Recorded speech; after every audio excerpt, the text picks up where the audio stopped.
everybody. Hey, it's Becky from Power Tools with Thread. I've had several of you ask me if getting the ScanNCut is worth it. If you've done any shopping around at all and done some pricing on cutting machines, there are many different types, and the three big ones are the Cricut, the Silhouette, and the ScanNCut. And there's a huge price point difference between the ScanNCut and the other cutting machines.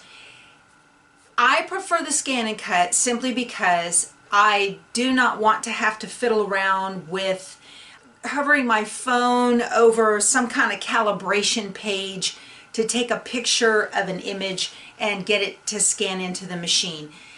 The Brother ScanNCut is beneficial to me because I enjoy doing applique quilts. I also did this t-shirt on the ScanNCut. This is a vector graphic, a SVG file, scalable vector graphic that I bought. I'm not big into vinyl crafting, but I just wanted to play with it and see how it did, and it did fine. If all you're doing is purchasing pre-made vector graphics and you just wirelessly download them to your cutting machine, then maybe you don't need a ScanNCut. But I like to do a lot of applique quilts. And applique quilts, most of the time, come with paper patterns. And when you have a paper pattern, you have to create a scalable vector graphic, which is what is used for cut files. You have to create your own SVG file, your own vector graphic file, so that you can cut from it. For instance, in Christmas of 2019, I did a quilt along on YouTube using a pattern by Urban Elements called Hallelujah. This is an applique quilt pattern, and it comes with paper pattern. So I was able to scan in each piece of the pattern into the ScanNCut and create a cut file from that. The normal method for creating an applique piece when you're doing an applique quilt or an applique project is to take a piece of heat and bond and put it over the paper pattern and trace with a pen or a pencil around the shape that you're going to do, and then adhere the heat and bond to the back side of your fabric and then cut it out with scissors. Well, when you're doing a very involved quilt pattern like the Hallelujah quilt, that would take forever. And so I'm about to show you in a video how I made in just a few minutes these letters. If I wasn't talking through this video, I could have had these completely done in 5 minutes, 10 max. That includes ironing on the heat and bond on the back of the fabric. A lot of you have told me that you also have one of these machines and you haven't used it yet. Maybe it's still in the box. Once you have it set up wirelessly with the Canvas workspace, I'm going to show you how awesome this thing is for doing applique quilts. Even if you don't use simply applique, you absolutely are going to want to use a ScanNCut for applique pieces that you have paper patterns for.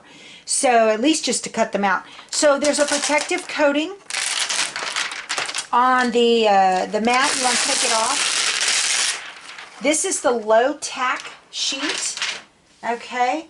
And I want to cut out these applique pieces for the letters Hallelujah. So I'm going to put half of it here. I do not have a 24-inch mat yet. So, I guess I could put it straight, but it doesn't matter. And I'm going to put the other one on here. Doesn't matter in the least. Okay? So now, on the DX machine, unlike the other previous versions, it matters which direction the mat goes in. It has to go in, there's an arrow at the top, and it has to go in that way.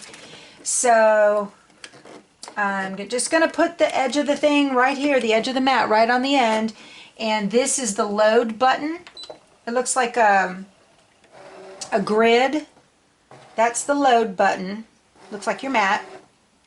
Okay, Now I want to go to scan, because I want to scan this and get it so that it can create a cut file. So I'm going to go to scan, and it wants to know what you want to do. You can cut from here. I'm going to scan to cut data, or you can scan it to save to a USB. I'm going to do this, and I'm just going to tell it start. It defaults to a 12 by 12 mat, which comes with the machine. If I was going to scan it on a 24-inch mat, I would have to go into the tools and change that before I started to scan. And it says recognizing, and there it is. So here is the howl part, and here's the other part, and you have three choices. You can do, let me get in here close so you can see. You have outlines only, you have regions. This is good if you're going to do just certain colors, and then you have inside and outside. Because we have the inside of the E and the inside of the A, I want to get the inside outside. If I did outline only, it would not pick up those middle parts. Okay, so I'm going to tell it inside outside, and it found everything that I wanted it to. Okay, there's the inside of the E and the A and the O. It picked it all up. It's got a couple of other lines on it that are the edges of the paper, but that's okay. We'll get rid of those in the canvas. So I'm going to tell it okay.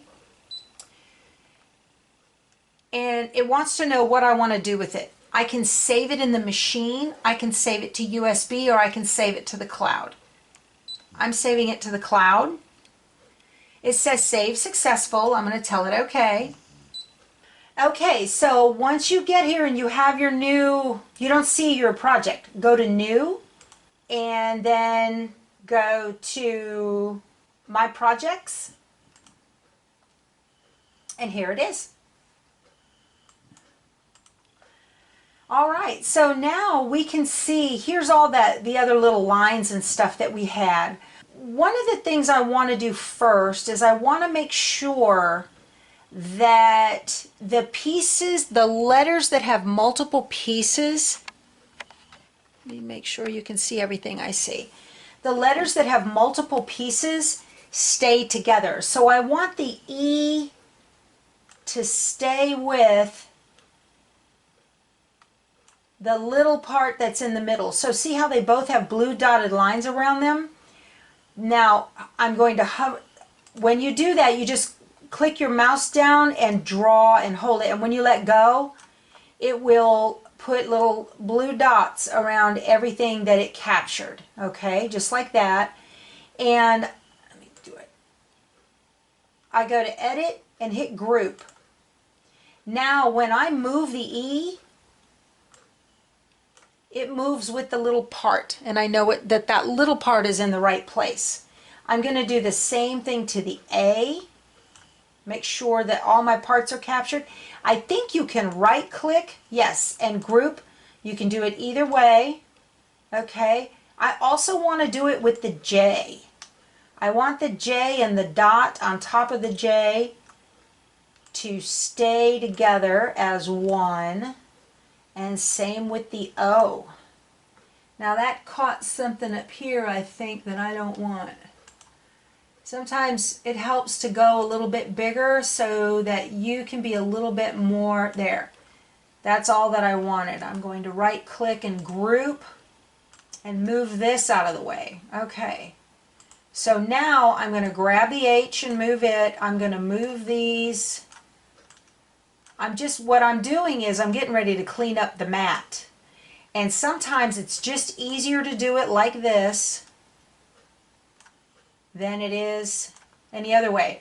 So this is the best way to clean up the mat. Get everything you want off of it, and then put your cursor up here and just cover the whole mat. And all those other little bits and pieces that it found on the scan, just hit delete on your keyboard once they're all highlighted. Now I know that's clear, and now I know that it's going to cut out only what I want, okay? And put everything back. You can highlight all these and just drag them over.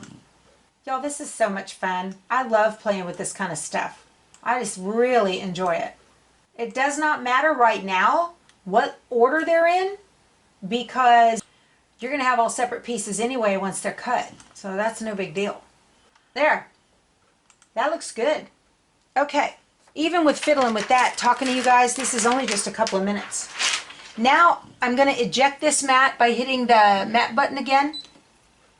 Okay.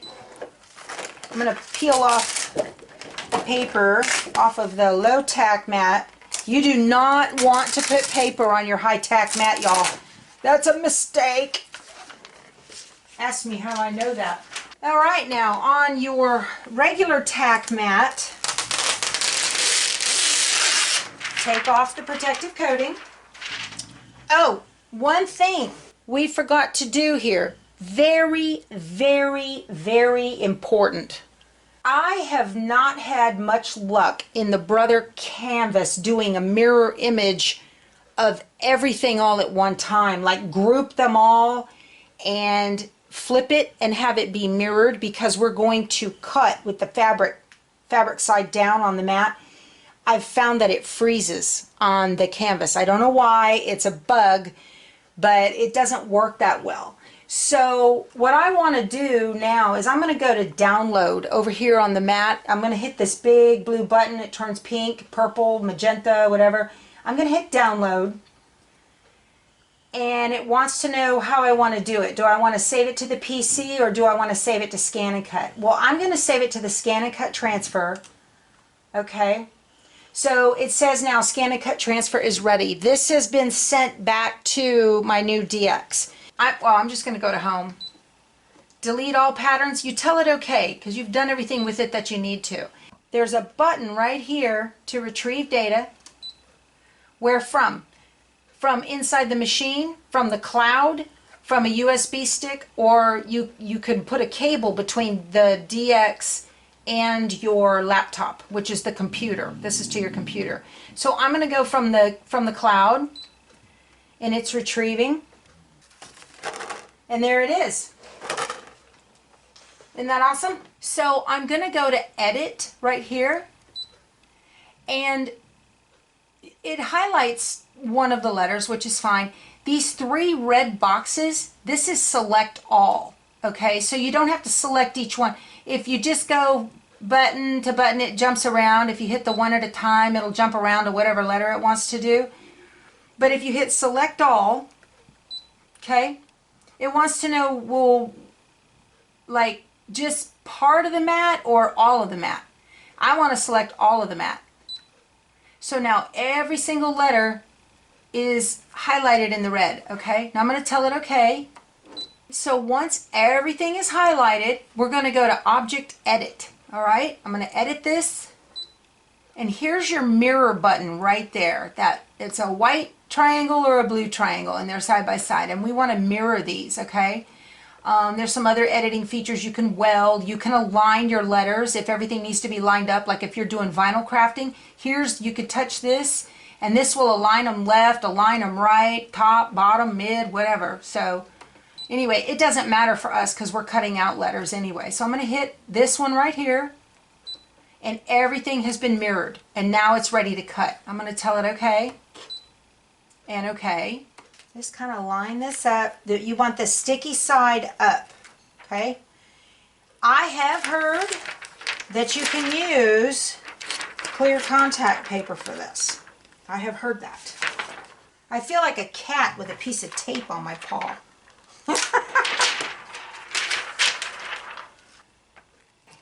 You're going to want to keep this covering on here for the first little bit until it loses some of its sticky. So I'm going to put this on, fabric side down, put this on here, fabric side down. I want to do a scan. You hit that blue box with a little bar, and I'm going to tell it start, and it's going to scan in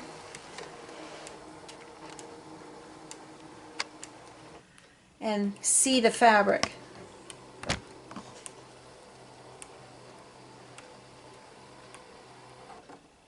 going to move these so they're all going to be cut out just right on the fabric. They've got plenty of space around them. That looks like that'll work. Okay. I'm going to tell it okay. Select, cut, and start.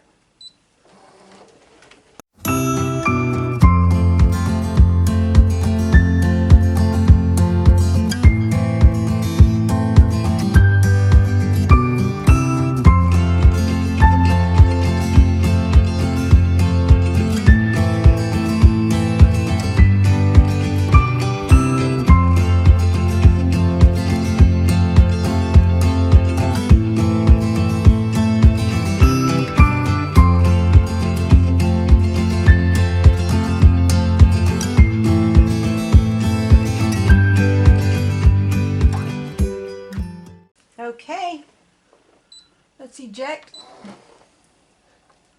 Oh, look at that. That's amazing. This is why you want to ScanNCut if you're doing applique quilts. Look at this. The precision. I mean, it's just perfect. Oh, I love it. Love this. Okay.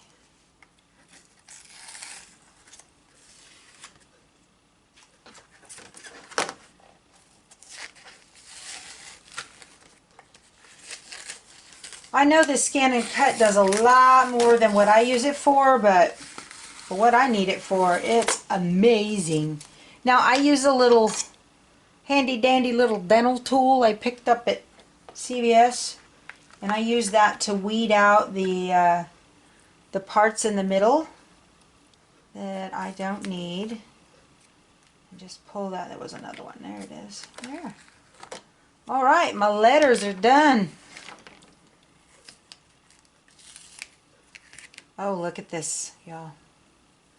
That is amazing. And it's got heat and bond on the back already, so this is just awesome. Now, when you're pulling these off, you usually want to start, you want to be mindful of the fabric stretching. So I like to start on a larger part and lift toward the smaller part if there is one. It just prevents any stretching from occurring. So if there's a point, you wouldn't want to start on that point. So like on this E down here, I'm not going to start pulling on that because that might stretch. I'm going to start up here on the round part and lift off toward, and that way it doesn't stretch it at all. If that makes any sense. Oh, this is awesome. Absolutely love this, you guys. Absolutely love it. Okay. All our letters are cut out. So here's the dog. And look at the precision of the cut pieces. So if you do a lot of applique quilts, then maybe the ScanNCut is something that would work for you. If you want to see how all of this turned out, check out my YouTube channel, Power Tools with Thread, and you should see the Hallelujah Quilt Along parts 1 through, I don't know, probably 10. I haven't finished it yet. Thanks a lot, you guys. I appreciate all the subscriptions. We'll talk to you soon. Go sew something. Bye.